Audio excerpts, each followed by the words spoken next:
Hello friends, this is Manish और आप सबका बहुत बहुत स्वागत है हमारे YouTube channel study with Manish Pandey पर।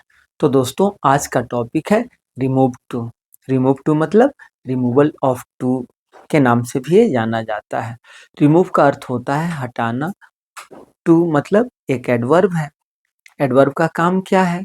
एडवर्ब का काम है किसी वर्ब, किसी एडजेक्टिव और किसी दूसरे एडवर्ब की विशेषता बताना।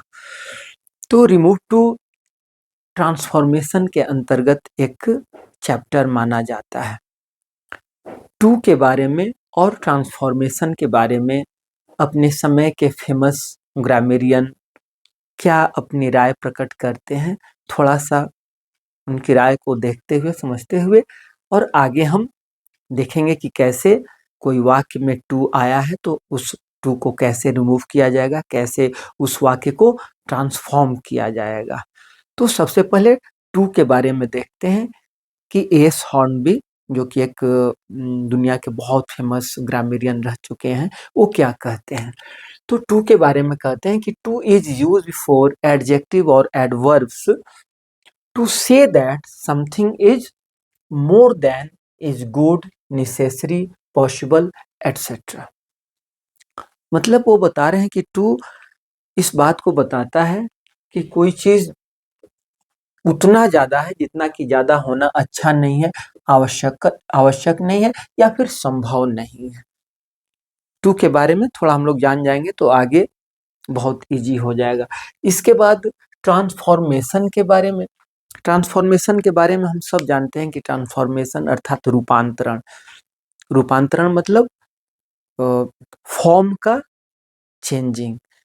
लेकिन इसके बारे में जेसी निस्फील्ड, जो एक प्रख्यात ग्रामेरियन रह चुके हैं, उनका कहना है कि transformation means the change of a sentence from one grammatical form to another grammatical form without changing its sense, without altering its sense. तो निस्फील्ड साहब कहते हैं कि ट्रांसफॉर्मेशन जो है वो क्या है, एक तरह का चेंजिंग ऑफ फॉर्म है, ग्रामेटिकल फॉर्म है, लेकिन क्या उसमें चेंज नहीं होता है? विदाउट अल्टरिंग द सेंस, अर्थात वाक्य का अर्थ नहीं बदलना चाहिए, केवल ग्रामेटिकल स्ट्रक्चर बदलना चाहिए। तो अगर हम इन दो बातों को समझ जाएंगे शुरू में ही, तो बाकी जो रिमूव टू हो, डिग्री हो, नरेशन हो, वॉयस हो, इंटेरोगेटिव टू असर्टिव हो, या इस तरह का जो भी ट्रांसफॉर्मेशन वाले सेंटेंसेज हैं, उनको समझना, उनको ट्रांसफॉर्म करना हमारे लिए आसान हो जाएगा। तो चलिए, मुझे उम्मीद है कि आप लोग समझ गए होंगे टू के बारे में कि टू एक एडजेक्टिव और एडवर्ब के साथ आने वाला एडवर्ब है, जो कि इस चीज को बताता है कि कोई चीज इस मात्रा में है, इस संख्या में है, इस स्थिति में है, जितना होना अच्छा नहीं है। और यह ट्रांसफॉर्मेशन से रिलेटेड है। तो ट्रांसफॉर्मेशन में क्या कर देना है कि वाक्य को ऐसे एक दूसरे सेंटेंस में चेंज कर देना है कि अर्थ भी नहीं बदले और वो टू हट भी जाए। चलिए, पहला सेंटेंस देखते हैं। यहाँ आप देख सकते हैं कि एक दो ऐसे करके कुछ मैं सेंटेंस लिखा हूँ, थोड़ा अलग अलग उसका स्ट्रक्चर है, इसलिए मैं लिखा हूँ। तो पहला एक वाक्य में देखता हूँ, इसमें है the tea is too hot. और एक दूसरा यहाँ हम देख सकते हैं, यहाँ दूसरा में Mohan is too weak to walk. यहाँ हम देख रहे हैं कि एक टू ऐसा आया है और दूसरा टू ये, मतलब एक टी डबल ओ वाला टू आया है और एक टी ओ वाला टू आया है। जबकि जो पहला वाक्य है इसमें केवल एक ही टू आया है, टी डबल ओ वाला टू। ठीक है, जैसा कि हम जानते हैं कि टू क्या करता है, the tea is too hot. इसका मतलब है कि चाय अतिशय गर्म है, मतलब इतना गर्म है जितना कि गर्म होना ठीक नहीं है, हम कह सकते हैं। तो देखिए, ऐसे वाक्यों को क्या करते हैं, अगर मतलब ये क्या कहते हैं, टेक्निकली कुछ देखा जाए, कुछ उपाय करने की बात किया जाए तो वो तो हम बताएंगे ही, लेकिन पहले ये देख लिया जाए कि क्या करते हैं। ये जो हॉट आया है एडजेक्टिव, उसको हॉटर में चेंज करते हैं, और जब कंपैरेटिव में चेंज करेंगे तो आप जानते हैं कि देन आएगा ही आएगा। इसके बाद it is required, it should be, desirable या बियॉन्ड लिमिट, ऐसे शब्द हम लोग लगा देते हैं। ऐसा नहीं कि शब्द एक ही बार लगा देंगे, मेरे कहने का मतलब है कि आप इनमें से कोई भी चाहें तो लगा सकते हैं। क्यों? क्योंकि सब लगभग एक ही भाव प्रकट कर रहे हैं।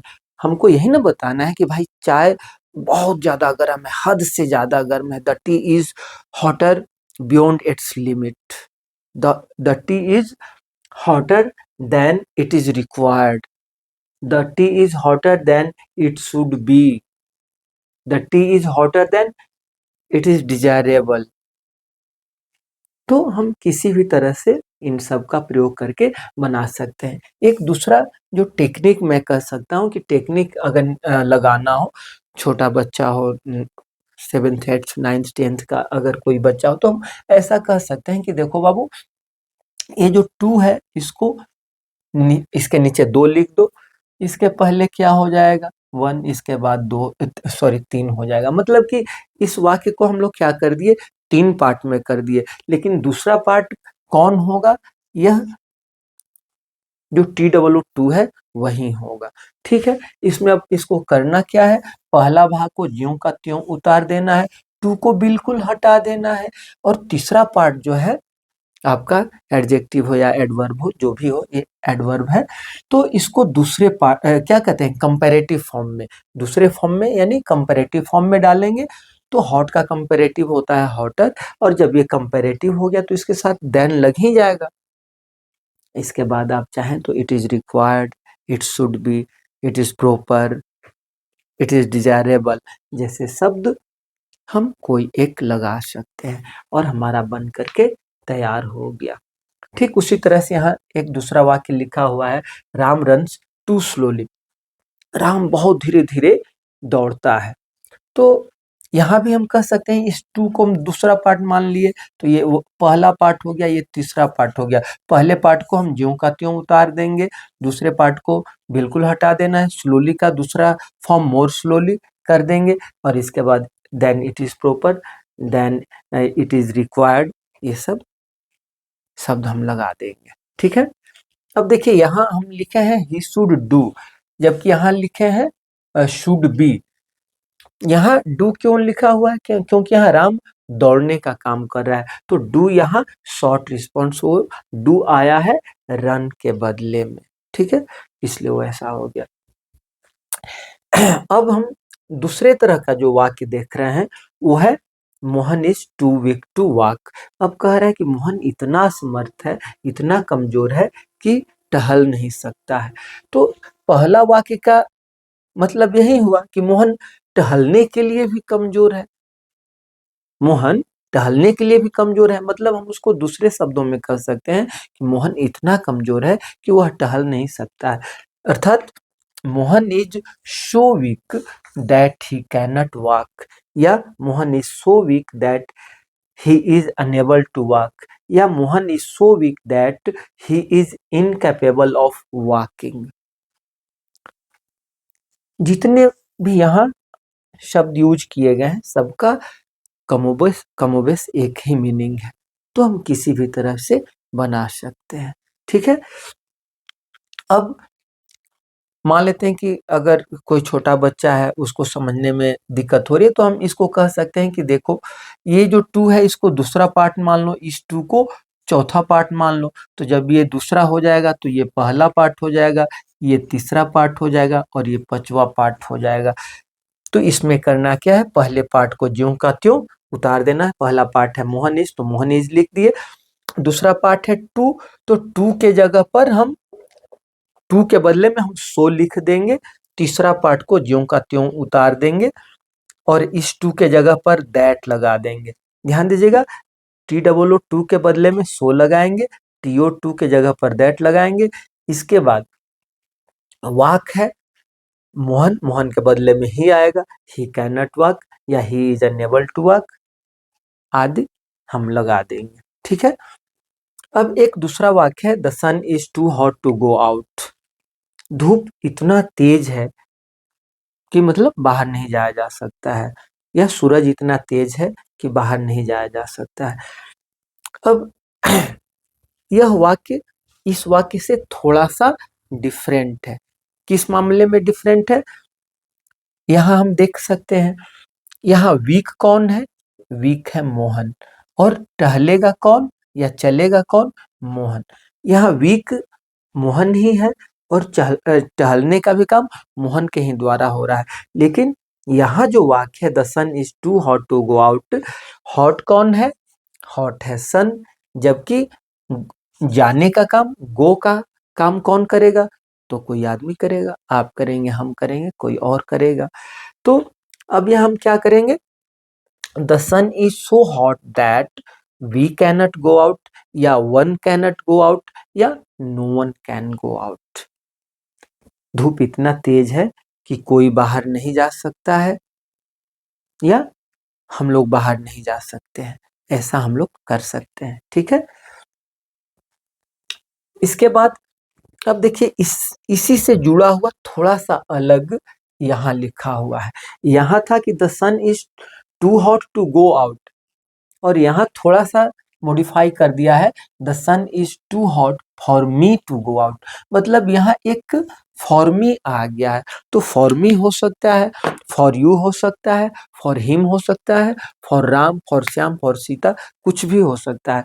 मतलब यहाँ धूप तेज तो है, लेकिन सबके लिए नहीं है, किसी खास के लिए है।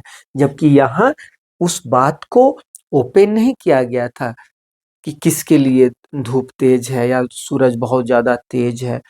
तो वहां हम लोग अपने अनुसार वी कैनट गो आउट, या वन कैनट गो आउट, या no one can go out का प्रयोग किए। लेकिन यहाँ हम लोग वैसा नहीं यूज कर सकते हैं, क्योंकि यहाँ बिल्कुल क्लियर है कि धूप किसके लिए तेज है? मेरे लिए। तो हम कहेंगे the sun is so hot that I cannot go out.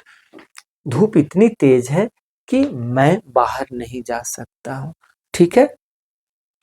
और देखिए, जो मेरा वो टेक्निक है कि इस टू को दूसरा भाग मान करके ऐसे ऐसे करके, इसको पहला फिर इसको तीसरा, ऐसे ऐसे करके, तो उस आधार पर भी बना सकते हैं। लेकिन वो बहुत छोटा बच्चा के लिए है। ठीक ना?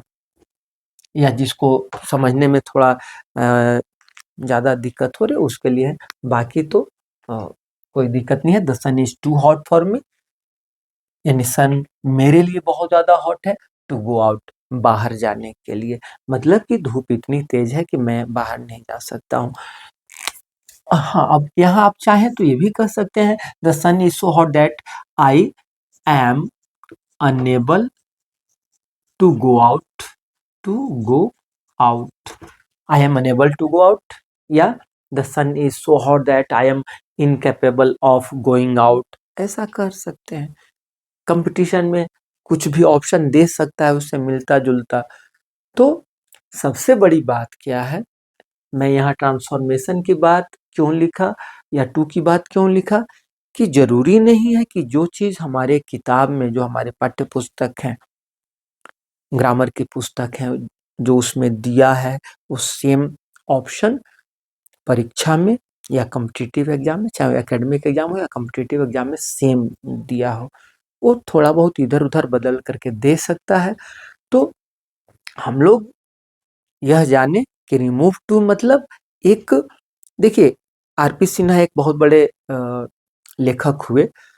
वो तो यहाँ तक लिख दिए हैं कि करना क्या है, कि भाई, सॉरी, आरपी सिन्हा नहीं, सिद्धनाथ प्रसाद, सॉरी, मैं करेक्ट कर दूं अपने आप को, आरपी सिन्हा नहीं, सिद्धनाथ प्रसाद।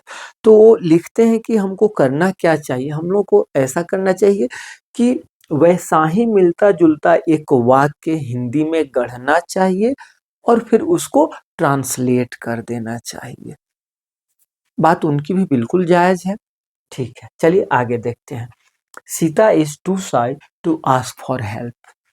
कह रहा है कि सीता इतनी शर्मीली है, इतनी लजाती है, कि वो हेल्प ही नहीं मांग सकती है। सीता इज सो शाय, सीता बहुत ज्यादा शाय है। कि she cannot ask for help, वह हेल्प नहीं मांग सकती है। ठीक है, तो ये सब तो था जो कि आसान टाइप का था। कुछ इस पर भी टिपिकल टाइप के सेंटेंस होते हैं जो कि अक्सर कंपटीशन में पूछे जाते हैं, तो इसके बाद हम लोग उन सबको देखेंगे। ठीक है,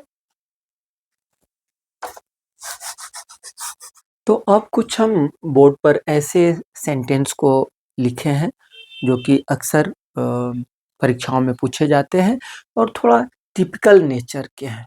टिपिकल नेचर के हैं मतलब कि इसको बनाने के लिए इसका एक तो है कि हिंदी में आपको अर्थ जानना होगा और वैसा ही एक अर्थ वाला वाक्य आपको पैरेलल में लिख देना है। पहला वाक्य है my heart is too full for words, मतलब मेरा हार्ट इतना भरा हुआ है कि मैं उसको शब्दों में बयान नहीं कर सकता हूँ। तो इसको कह सकते हैं my heart is so full, my heart is so full that I cannot, my है तो आई कर देंगे, I cannot express in words, express in words. My heart is so full that I cannot express in words, मेरा दिल इतना भरा हुआ है कि शब्द में उसको मैं बयान नहीं कर सकता हूँ। इसके बाद दूसरा है this work is too much for anyone to do single handed. इसका हिंदी यह हुआ, इसका ट्रांसलेशन ये हुआ कि काम इतना ज्यादा है कि कोई अकेला आदमी नहीं कर सकता है। तो हम इसको कह सकते हैं कि this work is so much, इतना ज्यादा है कि this work is so much that one cannot do it single handed, single handed.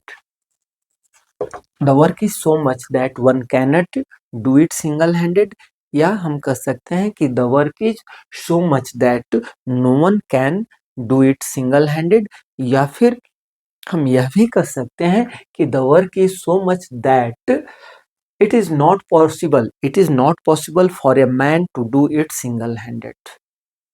ठीक है, चलिए दूसरा सेंटेंस को देखते हैं। Mohan is too selfish to be a true friend, Mohan इतना ज्यादा सेल्फिश है, इतना ज्यादा स्वार्थी है कि वो एक सच्चा मित्र नहीं हो सकता है। ये तो बहुत आसान है, क्या कर देंगे, Mohan is so selfish that he cannot be a true friend, he cannot be a true friend। या हम यह भी कह सकते हैं कि Mohan is so selfish that he is not fit for, वह योग्य नहीं है, he is not fit for a true friend, true friend, वह एक अच्छा मित्र के लायक नहीं है, उसके लिए वो फिट नहीं है। ठीक है, इसके बाद कह रहे हैं कि मेरी पीड़ा इतनी गहरी है कि मैं इसे शब्दों में बयान नहीं कर सकता हूँ। My agony, my agony is so deep that, अब देखिए माई एगोनी है तो मैं ही ना एक्सप्रेस करूंगा या नहीं करूंगा, तो यहाँ क्या करना होगा, my agony is so deep that I can not express या speak out in words, express in words या speak out in words. Speak out का मतलब ही है बोलना, बोल के बताना।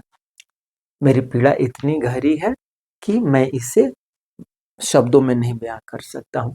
अब कल्पना कीजिए कि अगर रहता कि our agony is too deep for words, तो हम लोग क्या करते our agony is so deep that we cannot express in words. अगर रहता कि his agony is too deep तो क्या होता, his agony is so deep that he cannot express.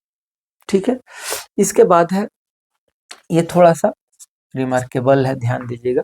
Christ was too kind hearted, Christ इतने kind hearted थे, not to love even his enemies, वो इतने काइंड हार्टेड थे। ध्यान दीजिएगा, यहाँ नॉट टू लव का अर्थ यह नहीं है कि वो अपने एनिमी से नहीं प्रेम कर सकते थे, नहीं, इसका मतलब वो नहीं है, निगेटिव नहीं है, इसका मतलब है कि वो इतने काइंड हार्टेड थे कि वो एनिमी से भी प्रेम कर सकते थे। ठीक है, पास्ट टेंस का वाक्य, कोई दिक्कत नहीं है, लिखेंगे Christ was too kind hearted के जगह पर so kind hearted, Christ was so kind hearted hearted that he could, past tense है तो कैन न दे करके बाकी जगह कैन है, यहाँ पास्ट टेंस है तो कुड कर दिया गया है, he could, that he could love even his enemies. Christ इतने काइंड हार्टेड थे, इतने दयालु थे कि वो अपने दुश्मनों से भी प्रेम कर सकते थे।